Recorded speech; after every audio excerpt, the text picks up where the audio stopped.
ओम नमो भगवते वासुदेवाय नमः। हरे कृष्णा। हर हर महादेव। प्रिय भक्तजनों, आज हम इस वीडियो में एकादशी माता की कथा सुनेंगे। तो आप सभी भक्तजन बड़ी ही श्रद्धा, ध्यान पूर्वक और प्रसन्न चित्त मन से एकादशी माता की कथा को सुनिए। तो सभी प्रेम से बोलिए, एकादशी माता की जय। श्री लक्ष्मी नारायण भगवान की जय।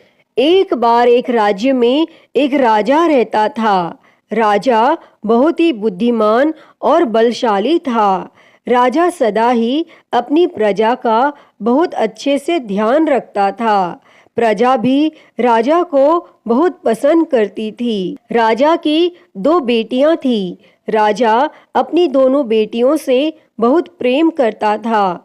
राजा की छोटी बेटी देखने में बहुत सुंदर और आकर्षित थी, और वहीं पर राजा की बड़ी बेटी छोटी बेटी के मुकाबले थोड़ी कम सुंदर थी। राजा की छोटी बेटी माता की पूजा किया करती थी, और सभी लोग राजा की छोटी बेटी से बहुत प्रेम करते थे और बहुत प्रशंसा किया करते थे। राजा भी अपनी छोटी बेटी को बड़ी बेटी से अधिक प्रेम करता था, जिसके कारण राजा की बड़ी बेटी को अपनी छोटी बहन से बहुत नफरत होने लगी थी। राजा की दोनों बेटियां जब बड़ी हो गईं, तब एक पड़ोस के राज्य में रहने वाले राजकुमार राजा की बड़ी बेटी के लिए रिश्ता लेकर आया। लेकिन जैसे ही उस राजकुमार की नजरें राजा की छोटी बेटी पर पड़ी, तो वह राजकुमार राजा की छोटी बेटी पर आकर्षित हो गया और छोटी बेटी से पहली नजर में प्रेम करने लगा। और उस राजकुमार ने राजा की बड़ी बेटी के साथ विवाह करने से मना कर दिया, और उसने राजा से कहा कि मैं आपकी छोटी बेटी से विवाह करना चाहता हूँ। और यह सब देखकर राजा की बड़ी बेटी अपनी छोटी बहन से बहुत क्रोधित हो गई, और राजा की बड़ी बेटी ने अपनी छोटी बहन को अपना सबसे बड़ा दुश्मन मान लिया। तब राजा की बड़ी बेटी ने अपनी छोटी बहन से बदला लेने का निर्णय किया, और राजा की बड़ी बेटी ने अपनी छोटी बहन को जान से मारने का उपाय सोचा। और उसने अपनी छोटी बहन को मारने के लिए सबसे पहले एक लड्डू में जहर मिलाकर अपनी छोटी बहन को दिया और उसको लड्डू खाने के लिए कहा। लेकिन लड्डू खाने के बाद भी छोटी बहन को कुछ भी नहीं हुआ। लेकिन फिर भी बड़ी बहन ने हार नहीं मानी, और जब उसकी छोटी बहन रात में कमरे में सो रही थी, तब उसने एक मटके में सांप रखकर उसके कमरे में छोड़ दिया। लेकिन सांप भी छोटी बहन का कुछ नहीं कर पाया, जिसके बाद बड़ी बहन ने छोटी बहन से कहा कि चलो हम लोग कुएं में से पानी भरकर लाते हैं। और वह अपनी छोटी बहन को पानी भरने के बहाने कुएं के पास ले गई, और उसने अपनी छोटी बहन को कुएं में धक्का दे दिया। लेकिन छोटी बहन को तब भी कुछ नहीं हुआ, क्योंकि हर बार ग्यारस माता उसकी रक्षा कर रही थी।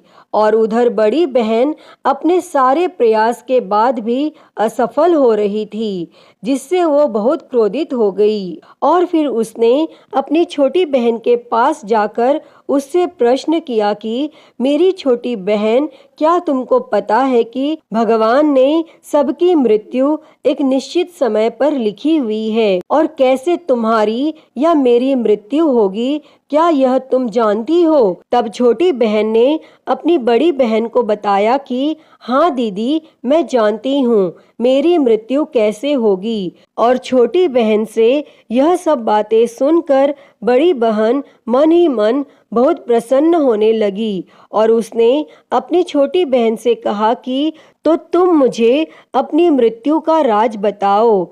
तब छोटी बहन ने अपनी बड़ी बहन से कहा कि मेरी मृत्यु तो एक तोते में है, जो तोते के गले में एक हार है, उससे मेरी मृत्यु होगी। जब कोई भी व्यक्ति तोते को मारकर उस हार को अपने गले में पहने, तो मैं मूर्छित हो जाऊंगी, और जैसे ही उस हार को अपने गले से उतारे तो मैं वापस से जीवित हो जाऊंगी। और फिर अपनी छोटी बहन की मृत्यु का राज जानकर बड़ी बहन बहुत खुश हुई और उसने अपनी छोटी बहन को मारने के लिए उसके पालतू तोते को ढूंढना शुरू कर दिया। और छोटी बहन को इस बात का आभास हो गया था कि कोई उसकी जान लेना चाहता है, जिसके लिए वह अपने पिताजी के पास गई और उसने अपने पिताजी से कहा कि पिताजी, मेरी मृत्यु के बाद आप मुझे मत जलाइएगा,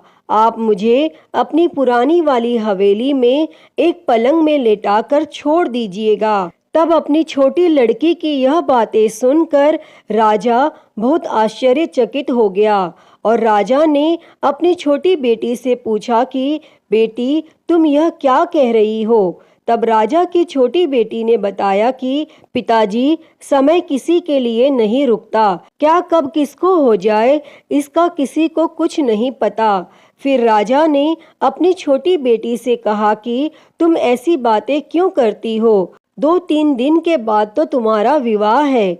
लेकिन छोटी बेटी ने अपने पिताजी को ऐसा करने पर मजबूर कर दिया और उनसे वचन ले लिया और राजा ने भी अपनी छोटी बेटी की बात स्वीकार कर ली। और 2-3 दिनों के बाद जब शादी का समय आया तब राजकुमार बारात लेकर राजा के घर आया और राजकुमार और राजा की छोटी बेटी का विवाह शुरू हो गया। और जैसे ही राजा की छोटी बेटी राजकुमार के साथ फेरे लेने लगी तो उसकी बड़ी बहन अपनी छोटी बहन के कमरे में जाकर उसके तोते को पकड़ लेती है और उसको जान से मार देती है और तोते के गले में जो हार था उसको अपने गले में धारण कर लेती है। और जैसे ही बड़ी बहन उस हार को अपने गले में धारण करती है तो उधर छोटी बहन 3.5 ही फेरे ले पाती है और वहीं पर बेहोश होकर गिर जाती है। जिसके बाद राजा ने बड़े बड़े हकीमों को बुलाया और अपनी छोटी बेटी का इलाज करने के लिए कहा। और राजा की बात सुनकर जब वैद्य ने छोटी बेटी को देखा तो राजा को बताया कि आपकी छोटी बेटी ना तो जीवित है और ना मरी हुई, ऐसा मैं पहली बार देख रहा हूँ। तब राजा ने वैद्य और हकीम को यह बात बाहर बताने से मना कर दिया और उनको कहा कि अगर तुमने यह बात किसी को बाहर बताई तो हम तुमको फांसी दे देंगे।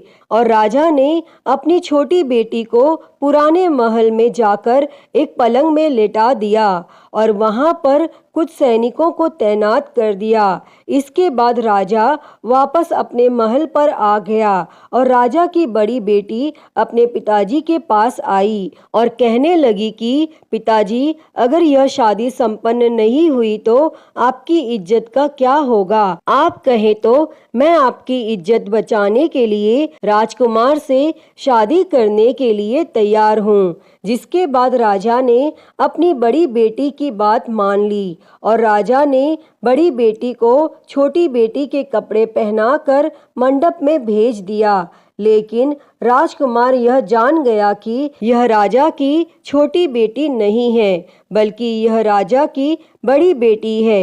लेकिन जब राजकुमार ने शादी करने से मना किया तो सभी लोगों ने राजकुमार को बेवश करके राजा की बड़ी बेटी से बचे हुए फेरों को संपन्न करा दिया और विवाह संपन्न हुआ। जिसके बाद राजकुमार राजा की बड़ी बेटी को अपने महल में ले गया और विवाह होने के बाद राजकुमार उससे ना तो बात करता था, ना उसे पसंद करता था और ना ही उसके आसपास भटकता था। और राजकुमार ने यह फैसला लिया था कि वह अपनी प्रेमिका को ढूंढ कर रहेगा और यह जान कर रहेगा कि उसके साथ क्या हुआ है। एक दिन राजकुमार अपने घोड़े पर सवार होकर राजा के पुराने महल के पास पहुंचा, जहां पर उसने कुछ सैनिकों को देखा। महल के पास पहुंचकर राजकुमार ने जब महल को ध्यान से देखा तो वह समझ गया कि यह तो हमारे ससुर जी का ही महल है। तब राजकुमार ने सैनिकों से पूछा कि तुम लोग यहाँ क्या कर रहे हो और इस महल के अंदर उस पलंग में कौन लेटा है। जिसके बाद सैनिकों ने बताया कि यहाँ पर राजा की छोटी बेटी लेटी है। और यह सुनकर राजकुमार बहुत प्रसन्न हो गया और वह तुरंत अपनी प्रेमिका के पास पहुंच गया और उसकी सेवा करने लगा।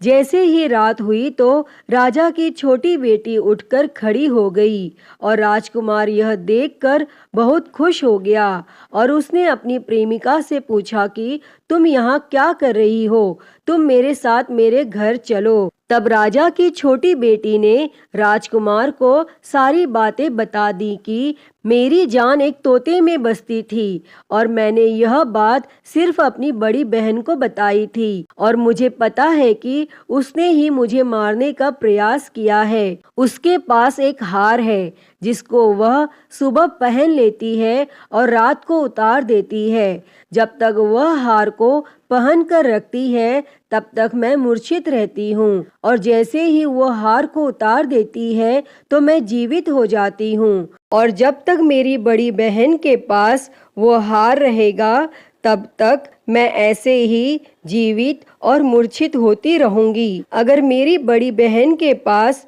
जो हार है वो मेरे हाथ लग जाए तो मैं हमेशा के लिए जीवित हो जाऊंगी। तब राजकुमार यह सब बातें सुनकर राजा की छोटी बेटी के पास रहने का निर्णय ले लेता है और उसने अपने बचे हुए सारे फेरे उस पलंग में लेटी हुई राजा की छोटी बेटी के साथ ले लिए और अपना विवाह पूर्ण कर लिया और वहीं पर वह रहने लगा। और देखते ही देखते कुछ समय में राजा की छोटी बेटी और राजकुमार की पत्नी गर्भवती हो गई और एक दिन राजकुमार को किसी काम से बाहर जाना पड़ा। तब छोटी बहन के पेट में बहुत तेज से दर्द होने लगा, जिसके बाद उसने माता का आह्वान किया। जिसके बाद वहां माता प्रकट हुई और उन्होंने अपने भक्त के दर्द को दूर किया और एक पुत्र की प्राप्ति करवाई। तब वहीं पर अचानक से राजकुमार भी आ गया। राजकुमार ने ग्यारस माता को देखा तो वह आश्चर्यचकित हो गया और उसने तुरंत ग्यारस माता को प्रणाम किया और ग्यारस माता ने राजकुमार से कहा, जब तुम्हारा पुत्र 5 वर्ष का हो जाए तो तुम आकर अपनी पत्नी का हार इसके गले में डाल देना। और देखते ही देखते राजकुमार और राजा की छोटी बेटी का पुत्र 5 वर्ष का हो जाता है।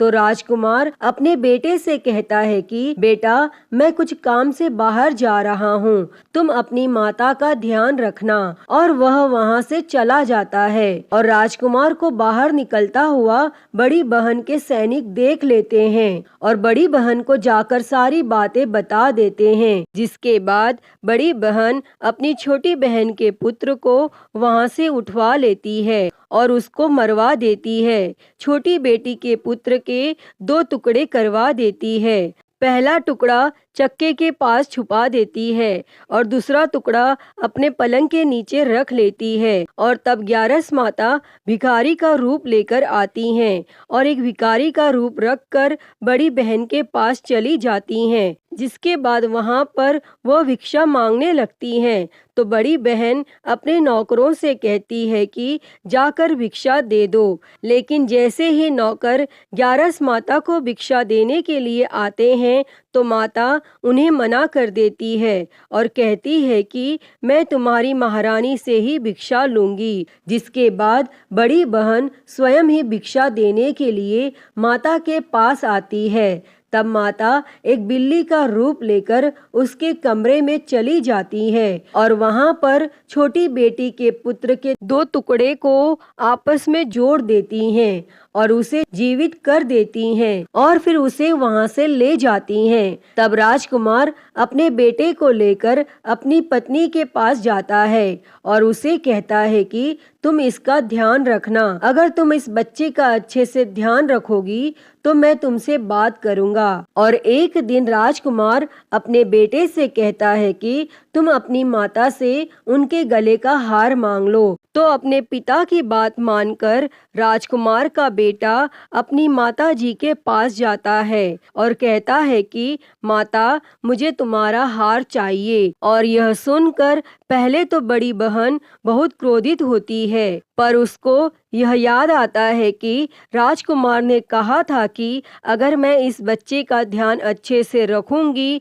तो वह मुझसे बात करेंगे, जिसके कारण वह हार उस बच्चे को दे देती है। और वह तुरंत हार को ले जाकर अपने पिताजी को दे देता है। और तभी राजकुमार अपने बेटे को लेकर वहां से जाने लगता है और अपनी पत्नी से कहता है कि तुम हमारे लिए खाना बनाकर रखना, मैं शाम को आकर तुम्हारे साथ खाना खाऊंगा। और वह अपने बेटे को लेकर वहां से चला जाता है और उसके बाद वह राजा के पास जाता है और उनको सारी बातें बता देता है। तब राजा अपनी बड़ी बेटी की यह करतूत सुनकर बहुत क्रोधित होते हैं और अपनी परवरिश पर ही दोष देने लगते हैं। राजकुमार को अपनी छोटी बेटी के साथ रहने के लिए आदेश दे देते हैं और इस प्रकार ग्यारस माता की कृपा से राजकुमार और राजा की छोटी बेटी सुखपूर्वक रहने लगते हैं। अतः हे ग्यारस माता, इस कथा को कहते, सुनते और हुंकारा भरते सब पर अपनी कृपा करना। सभी के जीवन से दुखों को दूर कर सभी के जीवन में सुख और समृद्धि देना। तो सभी प्रेम से बोलिए एकादशी माता की जय, श्री लक्ष्मी नारायण भगवान की जय, श्री उमापति महादेव की जय। प्रिय भक्तजनों, तो मैं उम्मीद करती हूँ कि आपको आज की यह कथा पसंद आई होगी और अगर वीडियो अच्छी लगी हो तो इसे लाइक करें, ज़्यादा से ज़्यादा शेयर करें और कमेंट बॉक्स में ग्यारस माता की जय लिखना ना भूलें। और हरिहर भक्ति चैनल को सब्सक्राइब कर नोटिफिकेशन बेल को ज़रूर ऑन कर लें। हर हर महादेव। धन्यवाद।